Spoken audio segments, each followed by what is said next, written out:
உலக chess championship பட்டத்தை மிக இளம் வயதில் வென்ற வீரர் அப்படின்ற சாதனையை குகேஷ் படைச்சிருக்காரு. உலக செஸ் சாம்பியன்ஷிப் தொடருடைய கடைசி சுற்றுல சைனாவுடைய டிங் லிரனை வீழ்த்தி குகேஷ் அசாத்தியமான ஒரு சாதனையை நிகழ்த்தி காட்டினாரு. நவம்பர் 26 ஆரம்பிச்ச இந்த ஆட்டம் தொடர்ச்சியா நடந்துட்டு வந்துச்சு.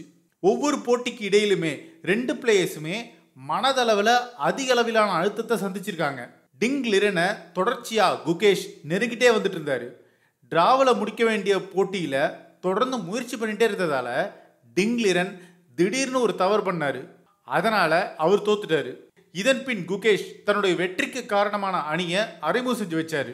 இதுல Gajewski, Radoslaw, Pentala Harikrishna, Vincent Keymer, Jan Krzysztof Duda, Jan Klimkowski, Paddy Upton மற்றும் விஸ்வநாதன் ஆனந்துக்கு நன்றி தெரிவிச்சாரு குகேஷ். இதுல பேடி ஆப்டனோட பேர் வந்த போதுதான் கிரிக்கெட் ரசிகர்கள் ஆச்சரியமடைஞ்சாங்க. ஏன்னா சவுத் ஆப்பிரிக்காவுடைய முன்னாள் பிளேயரான பேடி ஆப்டன் எப்படி செஸ் போட்டியில குகேஷ்க்கு பயிற்சி கொடுத்தாரு அப்படின்றது தான் இந்த ஆச்சரியத்துக்கெல்லாம் காரணம். பேடி ஆப்டனை பொறுத்த வரைக்கும் குகேஷுடைய மனநல பயிற்சியாளராக செயற்பட்டிருக்காரு. கடந்த 6 மாசங்களா பேடி ஆப்டனுடைய ஆதரவு மிக முக்கியமானதா இருந்திருக்கு அப்படின்னு குகேஷே பேசியிருக்காரு. அவர் என்னுடைய செஸ் குழுவில் இல்லைனாலும் இந்த பயணத்துல முக்கியமானவர்.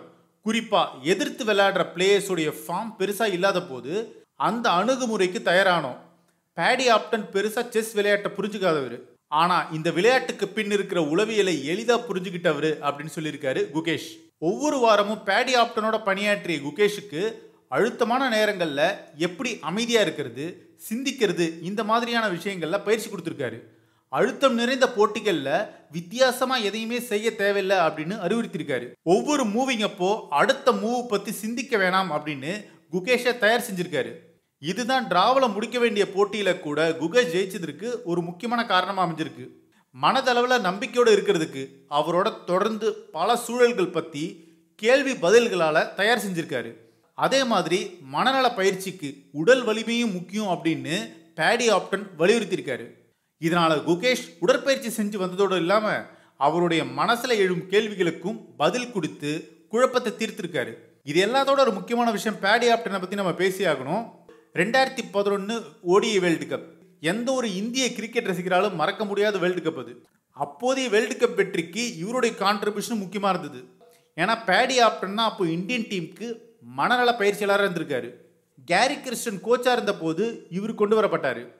இதுக்கப்புறமா 2022 வருஷத்துல ராகுல் டிராவிட் இந்தியன் டீமுடைய பயிற்சியாளராக இருந்த போதும் பேடி ஆப்டன் மறுபடியும் இந்தியன் டீம் பிளேயர்ஸோட இருந்திருக்காரு. கிரிக்கெட் மட்டும் இல்ல, ஹாக்கியிலும் பேடி ஆப்டனுடைய கான்ட்ரிபியூஷன் முக்கியமா இருந்திருக்கு. 40 வருஷங்களுக்கு அப்புறமா இந்திய ஹாக்கி டீம் டோக்கியோ ஒலிம்பிக்ல பதக்கம் ஜெயிச்சதுக்கு பேடி ஆப்டன் முக்கிய காரணமாகவும் இருந்திருக்காரு.